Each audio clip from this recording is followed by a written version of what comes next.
Hello, everyone. Welcome back to Monday Night Pod. My name is Jeremy Jacobowitz from Brunch. This is the podcast all about the Monday Night Wars, all about the battles between WWF Raw and WCW Nitro. Each and every single week, we go back in time and we review the battles, the episodes, one. Adam, why should people listen to what we have to say, though? Because we are the numero uno place right now to get some wrestling news or some wrestling perspectives. That's not focusing on one thing and one thing only, because we have a time machine and we are living in 1996 today. But everyone else seems preoccupied at the moment with all their wrestling podcasts. Jerry Bear, why is that? Why is that? Well, it is WrestleMania weekend. And for the first time ever, it actually is a full weekend. But as you guys know, we pulled back the curtain a little bit before. We record on Sundays before, so we do not know what is going to happen night two. We obviously know night one, but we are going to save it. We're going to tease content. We're going to drop something this week. We'll figure out what it is to give us your rest, for us to give you our WrestleMania thoughts. So we'll see what happens. But that's the answer. But also, me and Adam used to work at WWE. We worked in a WWE tape library. Our jobs were to watch all of wrestling, so we have watched more wrestling than you. Oh my gosh, we sure did, and we're keeping up with you now. Because there's all this other stuff to watch. Oh, my goodness. Keeps going and going. Yes, and I will say, too, we tested out last week. It's official. We are putting the episodes on YouTube. You could be watching us on YouTube right now. Last week's episode is up there, but we weren't sure. So if you prefer to listen to us and watch us, you get to see our beautiful faces. You get to see our fancy. Yes, we added fun backgrounds because we're recording on Zoom. Them giving out our info or not, and people even hack us or not, whatever.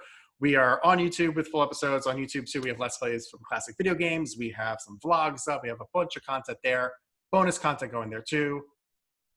Situation has allowed us to, do a little extra work. So we're going to get stuff there.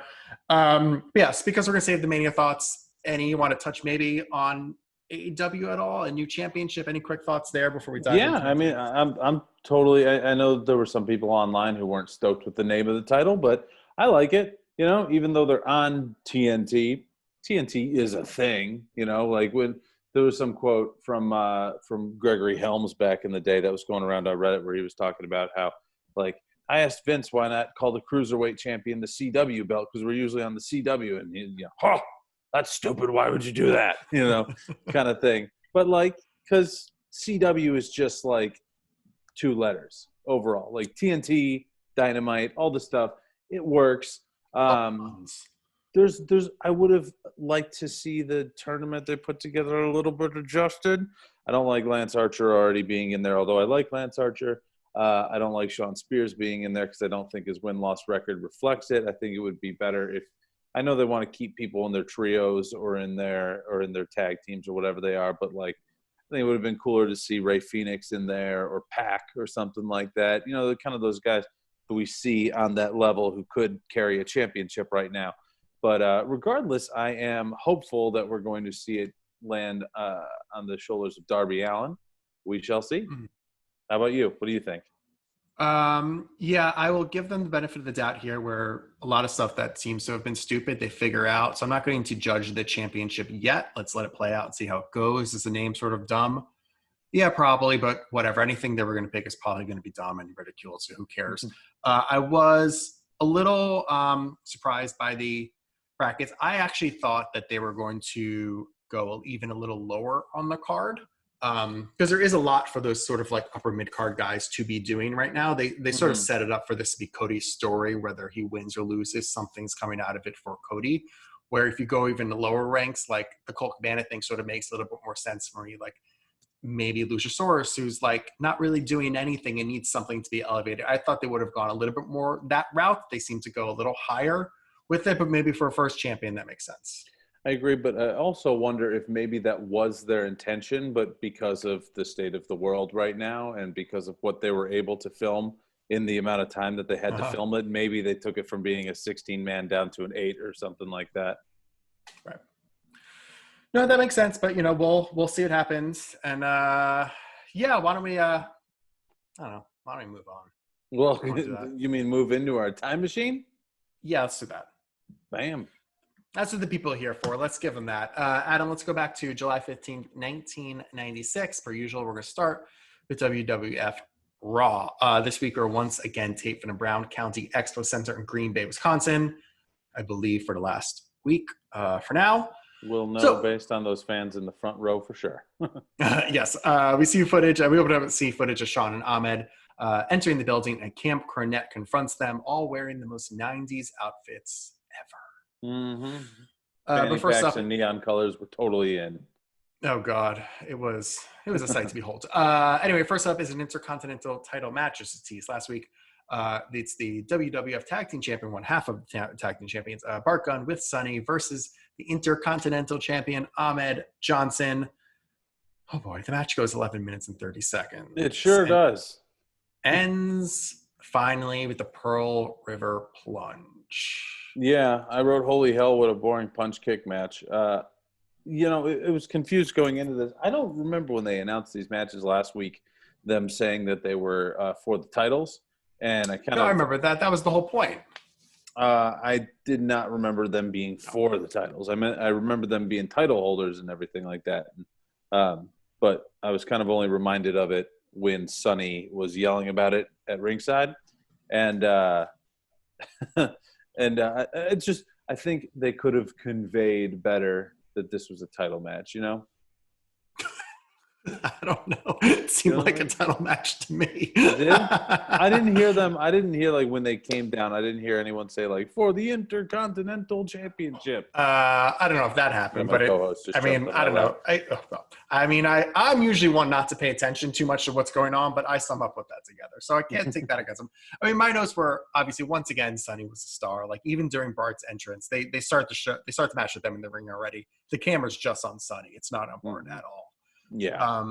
And it's just like, I mean, Ahmed comes out to some of, like, the worst canned cheers, and throughout the match too, like, you see him like amping up the crowd sitting on their hands, but yet we're here just a roar. Yeah. It is. He is covered stupid. in baby oil too, man. That is a lot of baby oil on that fella. It's probably to cover up the sweat. I mean, I just wrote, I thought, like, it was fine, but it was 3 times longer than it should have been. Yeah, I don't know if it was really fine. I think it was kind of bad. Like, this is not. It's a almost 12-minute punch kick match with a fake crowd. Yeah, sure, you get to stare at Sonny, like, jumping around a little bit, but, like, who cares? This is highly forgettable. Yeah, we're gonna be repeating a lot of this throughout the Raw. Anyway. We go backstage to Shawn, and he talks about being the WWF champion, facing off against Billy Gunn tonight. Mm-hmm. And then the pay-per-view this Sunday, because they have the big 6-man tag team match against Camp Cornette. They sure do. And he trusts Sycho Sid because they have a relationship that not most people know about, him and Sycho Sid. Well, everybody should know Shawn brought him in as his bodyguard. That is fair, but he likes saying in the middle of it, most people don't know that we have a relationship. No, and to your point, yeah, we do. Thank you very much, Shawn. We do. Oh well. Next up, oh my God, this is just Mark Miro with Sable versus TL Hopper, the wrestling plumber. The wrestling plumber is the debut. The exact quote actually is the wrestling plumber. So, don't worry. Just in case we couldn't figure it out, pal, we get some B-roll of him actually, like, plumbing. We see his ass crack, and we see his match on Superstars where he was facing off against Duke the Dumpster Drozy, because of course he was. The plunger going into Drozy's face, because that's what you do. Yeah, and we see him while he's being a plumber take his handkerchief that was in his back pocket, wipe his ass crack, and then wipe his face. In that order. That's good shit. That's good shit, pal. Oh, yeah, don't worry. Just to hit it over the head even more, we hear toilet sound effects as we come back to the match from the B-roll. It's just that's his entrance music is to his toilet flushing effects are what Dr. Isaac Yankim's drill is to him. It's very just strange. Going over and over strange. Because this match goes 9 minutes and 15 seconds and ends with a left hook, I guess, from Mark Miro. Yeah, big punch. And like, I mean, the match is just stupid. I mean, they're ignoring the match anyway. Basically, it's all the shenanigans going around a match.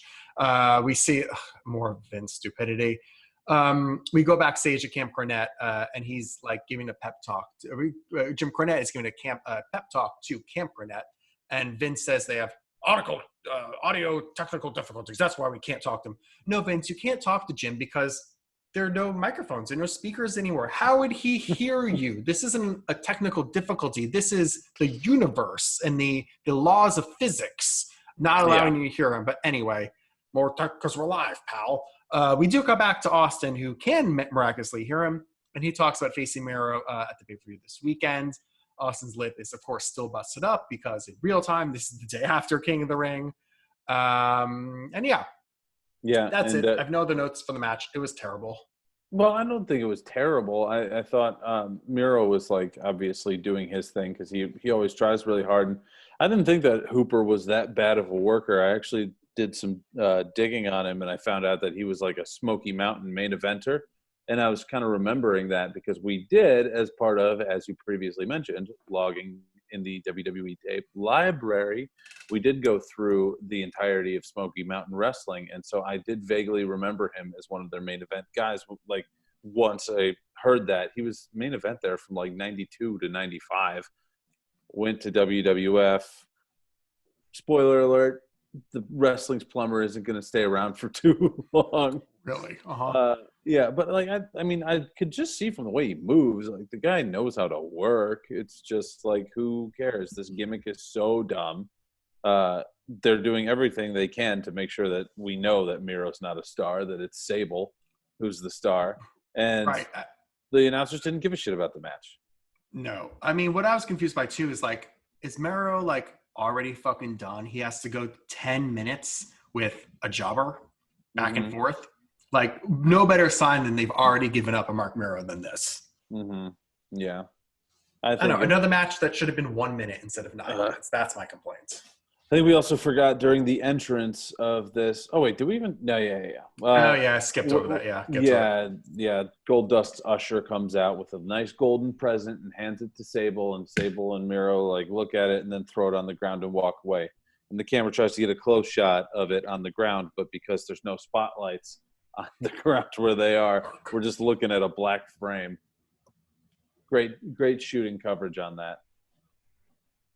My thumb gets cut off. If you're watching this on YouTube, I tried to give a thumbs up and my thumb is completely gone. Yeah, I don't know, whatever. This was terrible. You might have enjoyed it a little bit. I got nothing out of it. Anyway, now we go backstage Camp Cornette. This time, I don't even know if Corny can hear us because he's just yelling. So he's yelling about the pay-per-view this weekend. My biggest takeaway from this is, why is Vader so sweaty? Like, he's wearing like a sleeveless shirt, and half the shirt is just sweat. Yeah. All he's been doing is sitting backstage. As far as we know. I mean, he's the mastodon. True. He could have been like doing pull-ups or some shit. I don't know. Whatever. But yeah, he just yells about the pay-per-view and, whatever. It's a corny promo. Next up, we get that Undertaker video package that we were promised last week. And it's just B-roll highlights and like lucky us. Yeah, it's a Titantron video. Yeah, it was like, I did like the song. I was looking.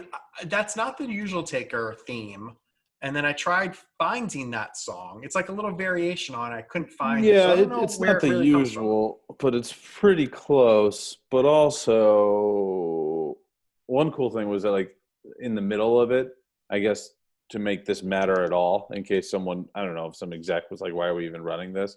To make it matter at all, in the middle of it, there's all of a sudden this footage cut in of Mankind's, mandible clawing the hell out of him and squealing like a pig.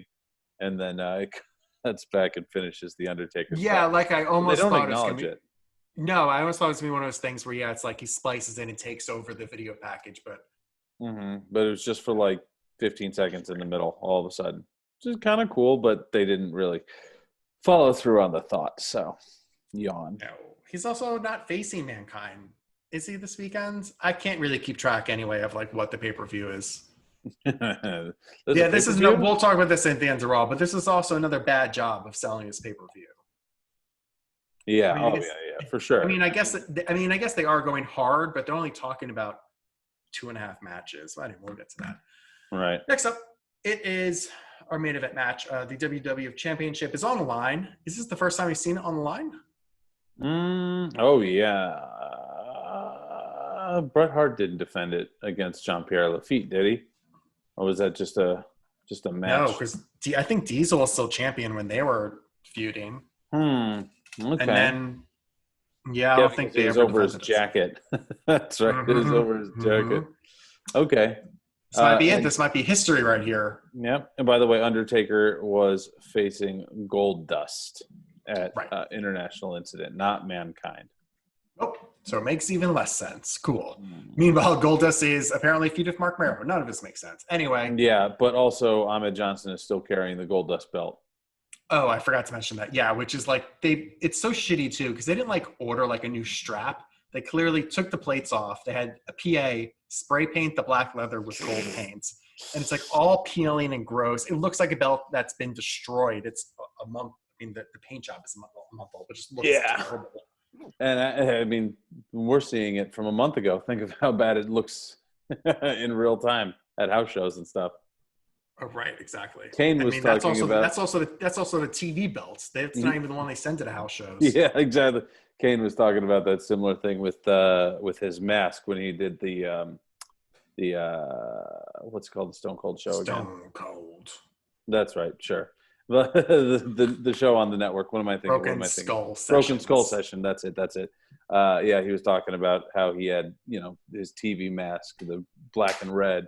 And then he had the house show mask, which the black and red went away, and it kind of just became like a brownish, leathery kind of gross thing, which made me chuckle. I still have to. I have a few Broken Skull sessions to watch. I gotta get around to that. I think I watched all of them. Yeah, maybe I'll put that on in the background another day. Anyway, yeah, so it's a WWE Championship match. First time, we believe. If we're wrong, tweet at us at Monday Night Pod. Go ahead. You can leave a comment below on this video if you're listening, if you're watching on YouTube too, if you've been a long-time subscriber, or you're a wrestling nerd that Googled it because we feel like Googling it, let us know. Yeah, let us know. When you guys totally forgot when you talked about that one, but I mean, gosh, we've only seen that title belt on Monday Night Pod maybe 4 times now. 3 or 4 times, like physically seen. If you're new to this, when Brett was champion, he was never on, and we never saw the belt. Diesel never had the belt with him. Shawn has at least consistently been on the show, but not super consistently had the belt. So, and it's like my favorite belt, the Winged Eagle. So it's a bummer. I don't even know if it cracks my top 10 right now. Really? Curious. I don't know. That AEW one is pushing other belts out of there. So I know. That belt is so freaking nice. Even their tag team belts are nice. Yeah, they're cool. But I think my favorite current tag team belts are probably the UK tag team belts. Ooh, those are nice. Yeah, those ones are really UK, cool. that still exists? I'm pretty Have they sure. They can't be filming anything. To be like, even though they're like the nicest belts, nobody watches NXT UK. So the takeovers I do, but yeah, I can't. Anyway, once again, it's a WWE Championship match. WWE Champion Shawn Michaels versus Jose Lothario versus our WWF Tag Team Champion, one half of champions, Billy Gunn with Sonny. The match goes 12 minutes. Shawn tunes up the band and ends it with some sweet chin music. Decent match. Not too bad. Not great, but not too bad. Because it was like pretty quick back and forth throughout. Yeah. Billy had his working boots on. They were going back and forth. I mean, it's the Sonny show. It's a Shawn and Sonny show, really. I mean, yeah. We'll jump around a little bit, but basically, at one point, Sonny gets on the apron to yell at Shawn. So Shawn just makes out with her. Fuck it, kisses her, and then just does it again because fuck Chris Candido. Yeah, Vince sounds incredibly jealous of Sonny in that moment. And then when they're on the outside, Shawn does one of these behind her, chases her around trying to like grab her buttocks for our audio listeners. He doesn't give a fuck. No. I mean, but as you mentioned, like Sonny is the star of the show. Like that's the no. Which is ifs, funny ands, or because buts about it. we didn't see her. I guess because we saw her so much this episode, they didn't want to overexpose her last week when we didn't see her at all. I prefer a little bit of Sunny each episode instead of stacking it, but whatever. Yeah, I don't think they're concerned with overexposing Sunny. No. Anyway, other notes for this match. Before the match starts, we see Shawn at a juvenile diabetes foundation thing. I don't know. All these kids throw tennis balls at him. That's right. They're doing their best to show like Shawn is a good guy. Right, yeah. Meanwhile, he's like coked up and sweating. Thank goodness for him the internet didn't exist back then.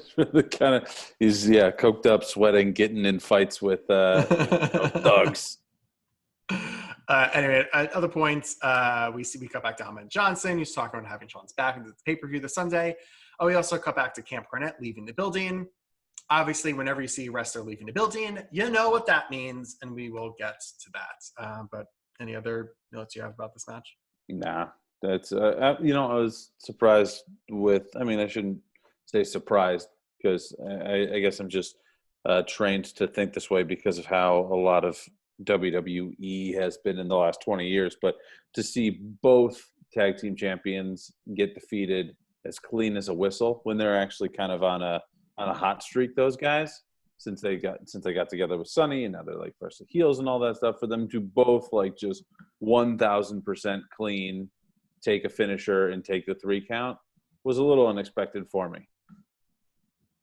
Adam, have you been watching WWF for 25 years? The tag team champions lose all the time in this situation. Normally it's a 2-on-1. Thank God they at least got the matches split up. I know. Normally it's Zack Ryder and Kurt Hawkins being the Raw tag team champs and still getting destroyed. Right. But I've also seen when they have somebody who's on a hotter streak like that, they'll at least have some sort of like they got distracted by their manager for a second and then turned around and ate a sweet chin music, not like down in the bottom, hear the tuning up the band, boom.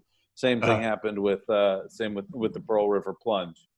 Well, actually, my favorite moment of the whole match is after the match when Shawn pulls a WrestleMania moment again and tells Billy to get the fuck out of my ring and tosses him out of there. Well, that's how you treat your tag team champions, as you've mentioned. There it is. Anyway, that's not the end of the show. Next, we go backstage. Shawn and Ahmed are supposed to be interviewed, but we cut backstage and we see Corny come out, throw a drink in Shawn's face, and run away. So they chase him into the parking lot where, of course, Camp Cornette was waiting for them. Dastardly heels. At that moment, they all start fighting, and then we hear a screech of, and we see Sid somehow just pull up out of his car, nearly run them all over, hop out, and chase the heels away. Nearly runs the camera operator over, like he crashes into a bunch of garbage cans going flying through, jumps out, chases after him. It was interesting that they squeezed all of that into like the last 34 seconds of the show. Like it happened very fast. Like you're already seeing, if you're watching on the network, you're already seeing the little thing in the corner ticking down to your next episode when Sycho Sid rolls in. Well, what's funny about all of that is, remember, none of that could have happened at the Raw taping, because at the Raw taping, they still thought it was going to be Ultimate Warrior. So all that footage had to be filmed afterwards. So the first thing that I found funny is Shawn comes back like way over, like sweaty. My guess is that they dumped a bottle of water on him before he came back through the curtain just to be like, well, he's coming back for a match. But he was like if he hopped in the fucking pool sweating. And the other thing is just the Sid thing makes no sense. Was he just sitting there waiting in the car?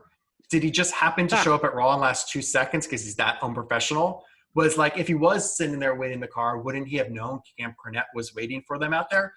None of it makes sense on any level, but somebody liked the idea of a car screeching in, so whatever. But I mean, it doesn't have to make sense. He's a psycho. That's true. I guess they get away with everything that way. Yeah. But that's Raw. It sure is. Any thoughts? Oh, forgettable Raw. I now know that there is a wrestling's plumber. That's the biggest thing I learned from this Raw here. It was the matches all went too long. Mm-hmm. Now we're building to this is the go home show for the pay-per-view. Mm-hmm. I understood the 6-man because they went heavy on that for 2 weeks in a row. Right. I understood Austin and Miro were facing off because Austin cut a promo. Thank God, saying that. Pretty good promo. He had some vitriol in his voice finally, and told Vince to shut up. Yeah. A little bass in his voice. Yeah. But I can't name any other match. Now we know it's Taker or Goldust because we looked it up, but I couldn't tell you any other matches on that card. Well, I just looked it up on Wikipedia. But great. Tell me, what are the other matches? All right. Well, we have Justin Hawk Bradshaw against Savio Vega. All right. Well, they were building that last week. They should have mentioned this, but yeah, okay. Well, no, they weren't building that last week. They had that match last week. So I guess they're going to have that again. The Body Donnas have a title match against the Smoking Guns. Well, maybe they could have cost them one of the matches tonight to set that up. Mankind has a match against Henry O. Godwin, which Out of we nowhere, never heard of them, interacting at all. Aren't they both? I guess Mankind's a heel. All right, yeah, all right. Stone Cold Mankind, Undertaker versus Goldust, and Camp Cornette versus the People's Posse. So, all right. There you go. Wait. I don't know if I've ever seen that pay-per-view. I've seen a lot, obviously.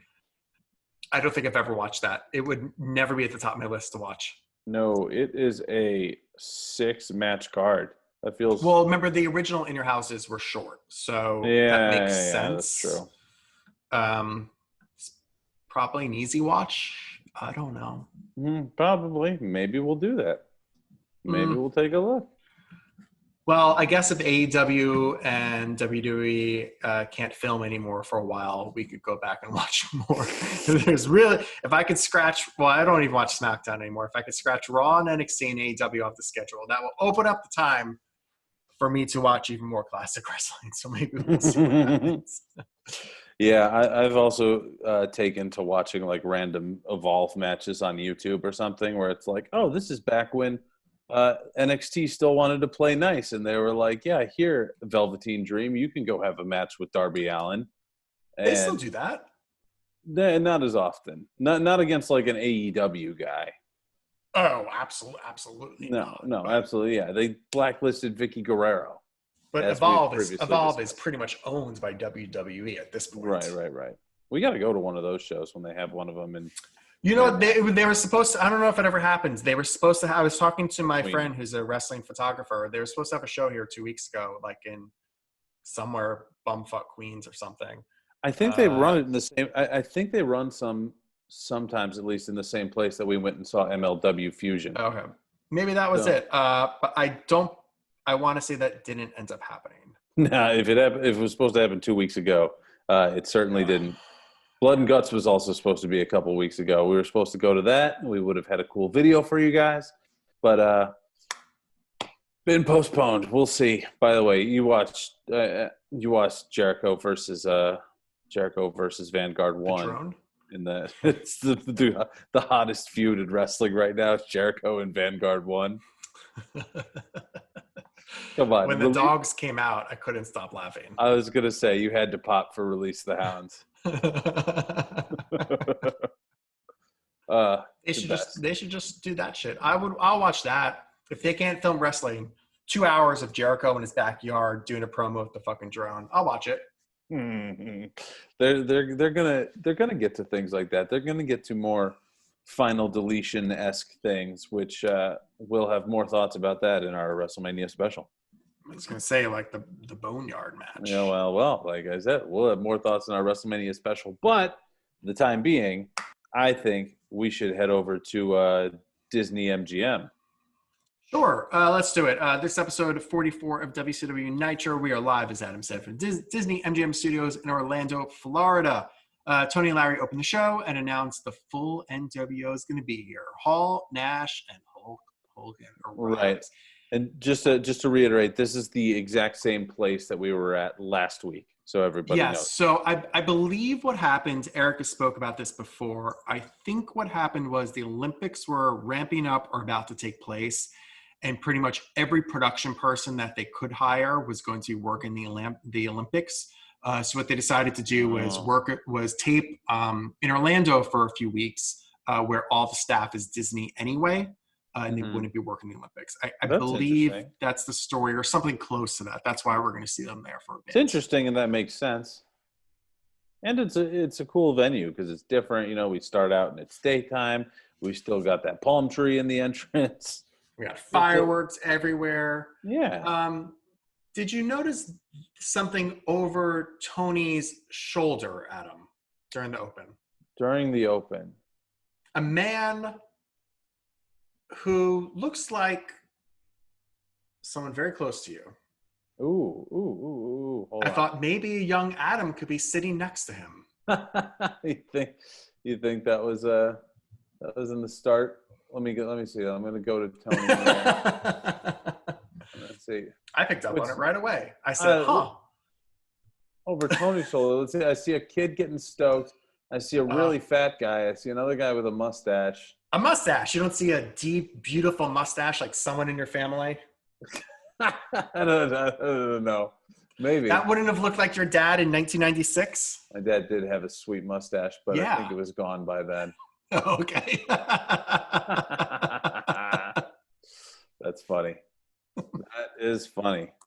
Gonna screenshot that one for you. Or maybe he stole the time machine when we weren't recording and it went back in time. Maybe. My dad wouldn't have been that stoked for a wrestling show though. Anyway, we go to footage from Bash at the Beach and we see Hogan making the turn, dropping the leg on Macho, and we're ready to fucking roll in the show. First up, it's Fire and Ice versus the Steiner brothers. We've seen this match a few times. Match goes 7 minutes and 45 seconds. Ice Train accidentally splashes Scott Norton. That allows Rick Steiner to hit the German suplex on him for the win. Even though the announcers weren't sure if Ice Train was a legal man or not. Whatever, they lost. That's right. Whatever, who cares? Also, this match as Hey Long comes out at 1.2 to sort of oversee things. And my one big note was Rick hits a monster belly-to-belly suplex on Ice Train, and Ice Train just lands on his fucking head. It was a brutal suplex. That was nuts. That was like real hardcore. It was big, beefy men. Probably not as good as I remember their matchups being. I was going to say that. Like, I wrote that down when I saw that we were having that. Like, oh, awesome. Like, we've seen these guys go at it before, and we've seen some good matches out of them. Not good, but, like, you know, we've seen fun stuff out of them. We've seen them, like, beat the shit out of each other and suplex the hell out of each other. And, like, we still saw some good suplexes from Rick, and I can watch Rick suplex people all day. But this definitely left a lot to be desired.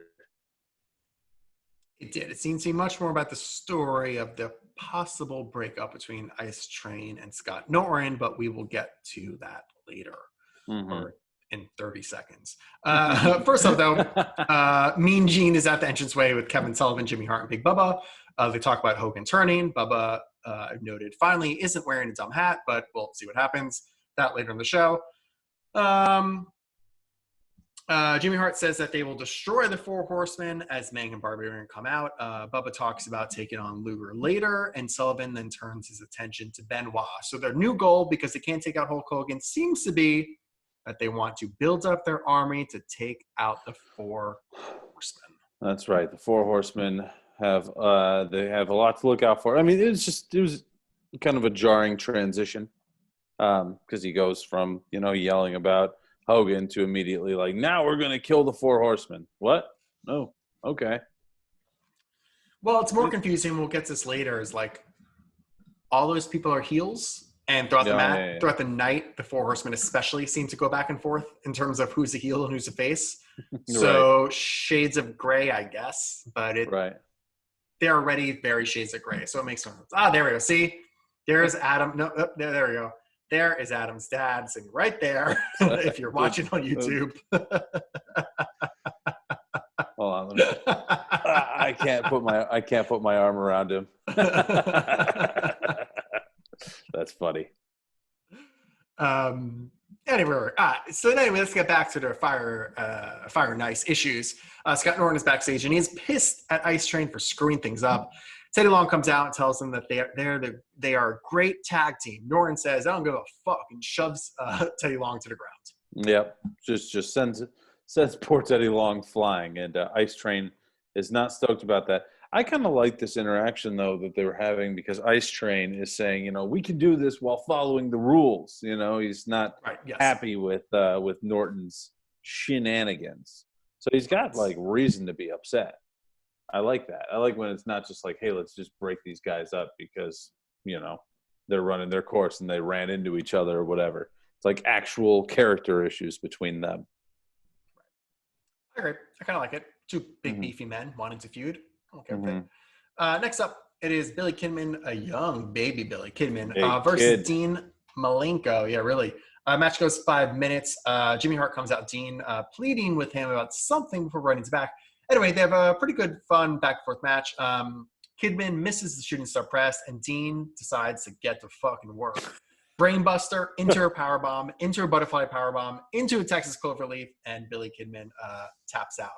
It was like one of the most savage maulings of 4 moves back to back I think I've ever seen. Right?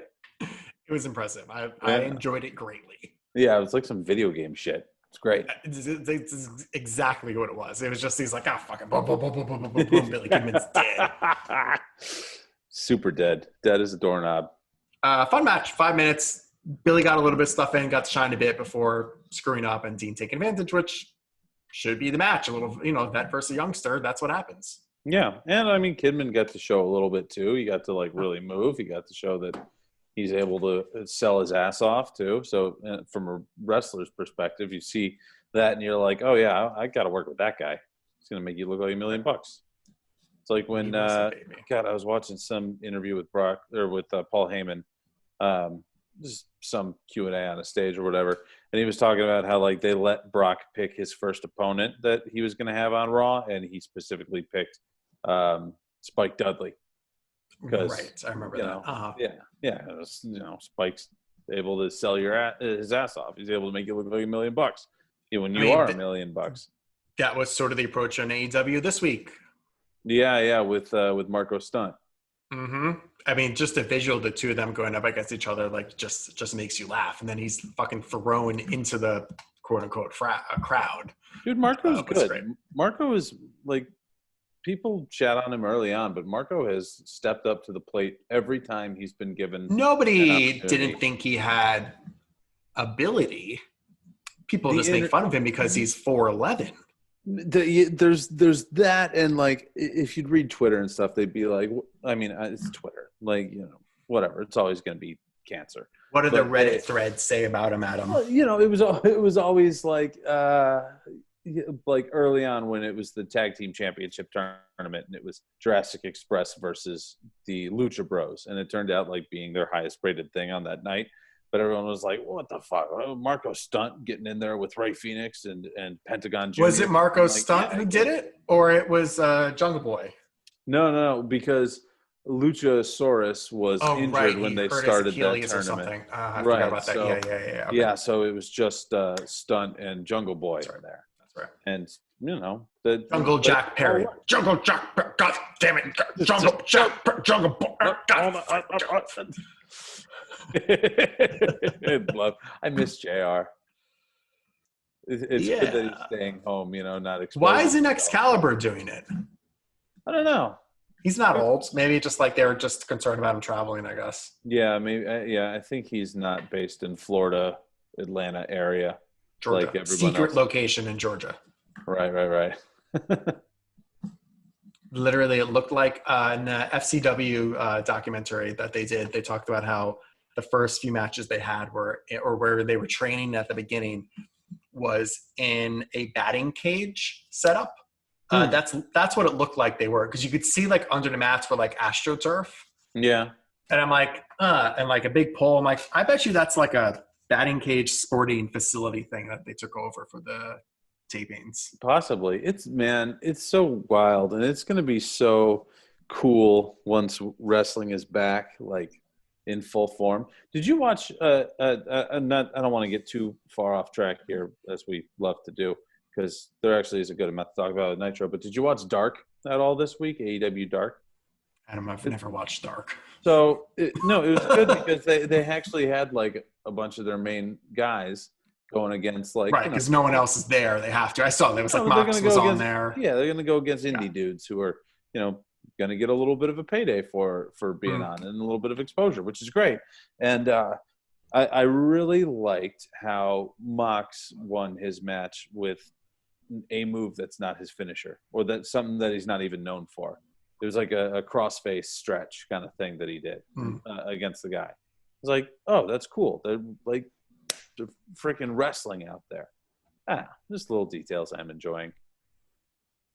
You know what was another thing I enjoyed enough? A guy who I said that should be a wrestler manages to get some mic time in this next segment. Here. I was like, what are you talking about? All right, let's go back to Nitro. Mean Gene is at the entranceway, and he's with Kevin Green, who's back. Kevin Green is very upset about Hulk Hogan, but guess what? He's more upset about Mongo when he's on the hunt. Yeah, he's yelling, and he's not quite as coked up as he once was, but he's still pretty coked up. You know why? Because they talk a lot about how football season starts in 2 days, so he has to cycle off everything. Drug testing begins. That's right. He can't have anything in his system. That's right. He's got to be clean by then. Anyway, next up, it's a WCW Tag Team Championship match. Rough and Ready, sure, with Colonel Robert Parker versus our WCW Tag Team Champions Harlem Heat with Sherry. Lots of notes here. Rough and Ready are Mike Enos and Dick Slater. Why they have a championship match? No fucking clue. Remember, Parker and Sherry are an item. So after Parker walks out with Rough and Rider, he then goes back to the entranceway and walks out with Sherry and Harlem Heats. Weird. Well, you know how much people love to like go back and then walk back out in WCW, so it makes total sense. Anyway, Parker ends up distracting the ref, and Sherry uses that distraction to make out with Dick Slater. Lots of Me Too moments on both shows today, I guess. And the confusion in that allows Booker to roll him up for the win. Yes, it sure does. I said this was a good match that was like pretty stiff, pretty quick back and forth. Didn't have a lot of like high spots that I wrote down. Yeah. But I enjoyed it. I was like watching it. I'm like, I like this match. My question here is, who are the heels? Yeah, that's a good question. I mean, from the way that they're working it, but from the way they work throughout the match, Harlem Heat are the faces, and I'm pretty sure they were getting pops too. Yeah, I mean, that's what it seemed like. But then Rough and Ready got cheated. I guess like the true heels in this are Robert Parker or Sherry, not really Booker and I can't remember Booker's brother's name. What? Who's Stevie Ray? And Stevie Ray, yeah. Yeah. Hall of Famer, man. Come on. Booker, he'll be a 5-time Hall of Famer. Go in as Booker T, go in as Harlem Heat, go in as King Booker, and go in, I don't know, as an announcer. He was also part of the NWO. He could be inducted whenever they end up inducting NWO also. That's true. I wonder what will happen when they end up inducting the NWO Wolfpack. Just to keep... Or maybe they won't, because that would then get Sting a 2-time Hall of Fame, because he's definitely going to be. What about when they induct the NWO 2000 and we get Jeff Jarrett as a 2-timer, Bret Hart as a 2-timer, and who are the other dummies? Bret Hart's already a 2-timer, isn't he? Yeah, Bret Hart's already a 2-timer. How's he a 2-timer? the Hart Foundation inducted? Oh, they didn't induct Anvil. It was the Hart Foundation? I don't know. I want to say it was Anvil and Bret did the speech this year, because it must have been this year because he was up there talking. Right. Yeah, when you got. Yeah. They were Hart Foundation was class of 2019, so Bret is a 2-timer. So did they only count Neidhart in that, and not Owen and I guess because you don't want to touch the Owen thing? Yeah, just Bret and Jim. Interesting. All right. Well, everyone's a fucking 2-time Hall of Famer. I guess being a Hall of Famer now means nothing. You have to be a 2-time Hall of Famer before it means anything. You have to, 2 times. Soon you'll have to be a 3-time, because Hunter's going to go in 3 times. Well, DX, Evolution, and Hunter. Mm-hmm.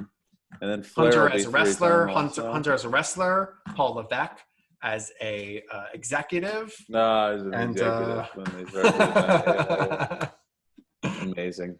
Absolutely. Anyway, yeah, that's that matchup. Blah, blah, blah. Who cares? Next up, we get a Rey Mysterio video package. Ray doing his thing. That leads us to another Mean Gene Kevin Green interview because, of course, Kevin Green comes back on Entranceway. This time he rips off his shirt. He says he wants Mongo now because his plane is leaving soon and he has to get to training camp. Green said because Mongo's not coming out. Green says, well, it's football season, so I guess I'm going to have to leave and I'll see you in February. Bye, guys. And we'll never see him again. No. Probably. I think we'll see him again. I think we will. Just not until February, I guess, which makes sense. Next up, it is a ladies match. Oh, my God. When was the last time you said that? On Nitro, my God. I know. Medusa versus Malaya Hosaka. You nailed it, buddy. I got those Japanese Hawaiian names. I got down. Match goes 4 minutes. Not a good sign when either one of them gets an entrance. We started both of them in the ring. But it is nice to see the women get a little shine. Anyway, German suplex. Medusa German suplex. With the Malaya.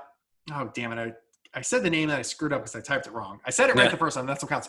Anyway, Malaya's feet actually hit the ropes and their count should have been called off, but she quickly moves her feet away from the ropes, the opposite of what wrestling strategy would be, so the ref could count 3. Speaking of these ladies getting a shine, I mean, someone's going to have a shiner after some of those spin kicks that were happening in this match. Like Hosaka, right out the start, just like levels Medusa with a spin kick out of the corner. I mean, this is like super fast and super stiff. Good strikes throughout the whole thing, and I mean, I liked it. I enjoyed this. Yeah. More women's wrestling. The revolution started 25 years ago. It just took another 20 years for it to take. Well, it started, and then it, fell off for a little bit, and then 2 decades to be exact. But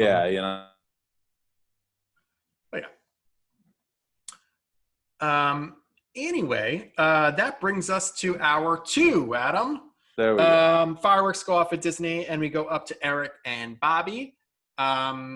We see the outsiders are on top of the stage, and we see them that they're covering up the WCW logo that they had big and on top of the little stage setup, whatever, with the NWO letters. Like they're literally the two of them are up there like with bed sheets. Yeah, I don't even know what they're using, but it's a very funny visual. Yeah, it's like tarps, and they're just spray painted. The best is that as Eric and Bobby are talking, you hear the crowd just chanting Diesel very loudly. Yeah, very loudly. Anyway, they haven't really. Yeah. I mean, I guess they're still in the process of establishing him as Kevin Nash. I mean, so many people. To be fair, two pay-per-views ago, they had to get it straight because they were getting sued. Right. Eric Bischoff said, "You guys don't work for WWF?" No. We're Scott Hall, we're Kevin Nash. So it's been 2 months of not being Diesel, but the fans, whatever, they don't fucking know. They're slow to Diesel. Right. They're slow to make their way around to it. Anyway, next up it is Meng with Jimmy Hart versus Arn Anderson. Match goes 8 minutes and 30 seconds. Match ends somehow. Barbarian is at ringside. I didn't even see him show up. He's staying out of the match, but eventually gets on the apron with the ref distracted. While the ref is distracted, gets on the apron, hits Arn. Dallows Meng to the sidekick and pin Arn for the win. But for 2 weeks in a row, the match takes a back seat for Arn Anderson because the NWO is out there. They are still on top of the stage. Scott seems to be drinking a cocktail while Nash is drinking some sort of protein shake. The announcers ignore it. The fans ignore it. They just want the NWO. Yeah. I mean, also it's a punch kick match, and Jimmy Hart's air horn siren thing that he keeps going off the entire thing is making this stupid match practically unwatchable for me. I can't imagine, just being there live with that stupid thing going off. Like it wasn't heat, man. It was like ask for a refund.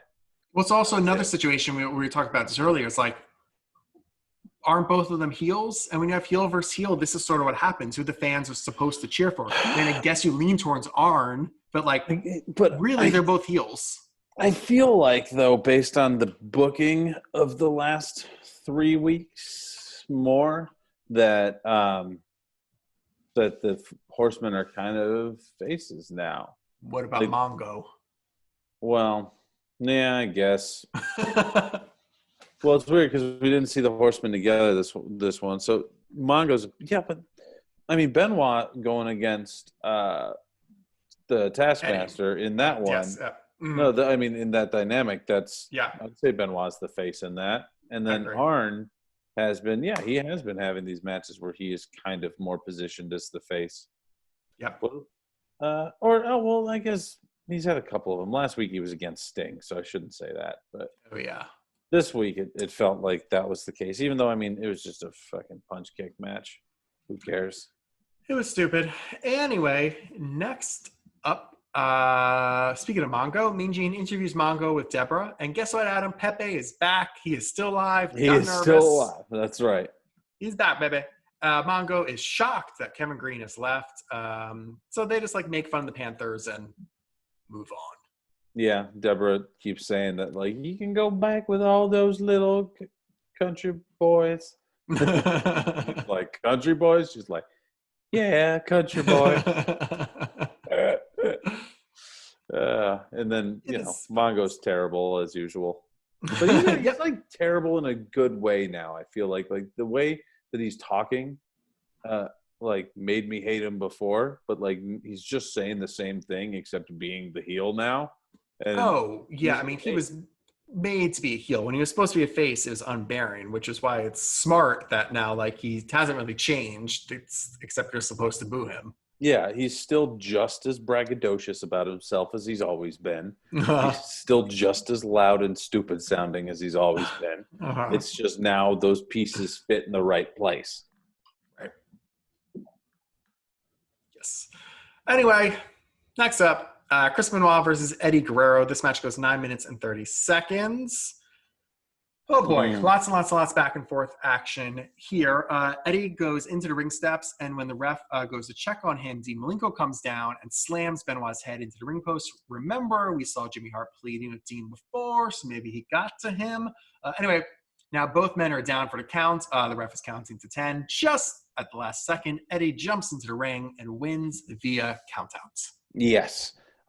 These guys were just beating the fuck out of each other. It's what you think when you see Guerrero versus Benoit on pen and paper. It's these two guys who know each other so well, just coming out full speed from the start, just beating the ever living shit out of each other. And yeah, I mean, even though it sounds like it was a short match from time wise compared to a couple other ones, I mean, gosh, significantly shorter than Bart Gunn versus Ahmed Johnson. just by a few minutes. Yeah. Well, I mean, by a quarter of the length. I guess so at that point. That's true. Yeah.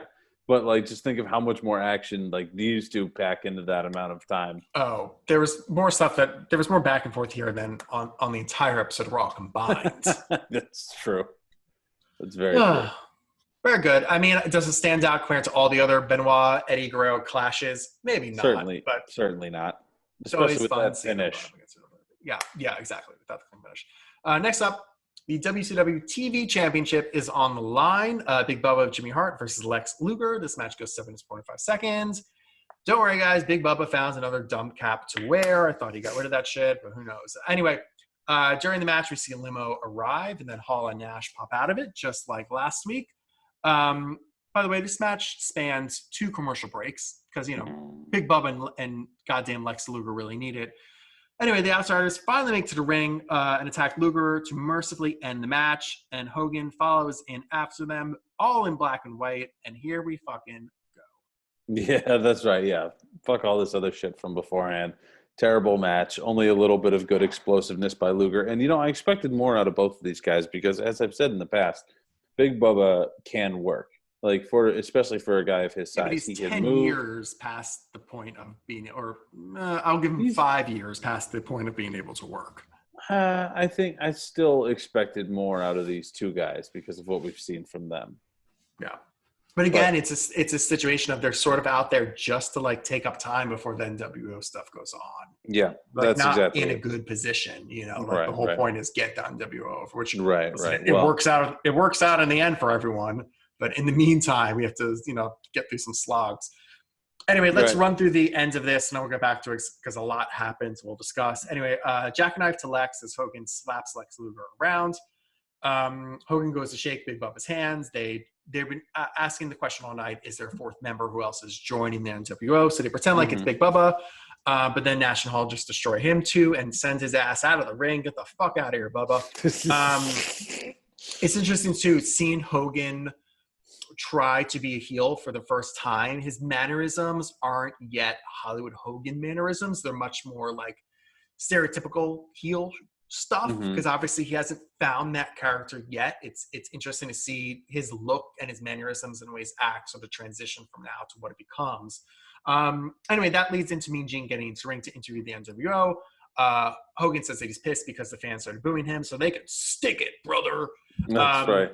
He talks about Savage blaming the divorce on Hogan for years and says that he made professional wrestling. He is professional wrestling. And at this point, the ring starts to fill up with trash as Hogan lays out the plans for the NWO, saying that this is the foundation. He's going to grow. It could be outsiders. It could be people working for Turner. It could be anybody could join the NWO, which obviously will come to fruition.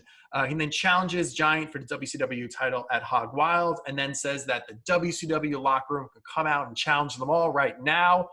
We see the locker room start to surround the ring as the show goes off the air. Exciting stuff. And it's funny, like the guys who are coming out, I was like, fuck yeah, let's see a fight with that. Let's see the Steiner brothers get in there, Dungeon of Doom, Arn Anderson, all that stuff. I mean, it's feeling very volatile and real, like it feels well, they made a point for it to be heels and faces. Another thing to make mention that we didn't talk about, the reason why we don't see bigger stars coming out or other people on the show is WCW is actually touring Japan at the moment. So guys like Sting and Giant, they are all in Japan. At least this is what Bischoff says. Right. And those challenges have been thrown down for the Giant, for Sting. So they're still able to exist in this world. So that's what's, that's all exciting stuff, man. It's all coming together really cool.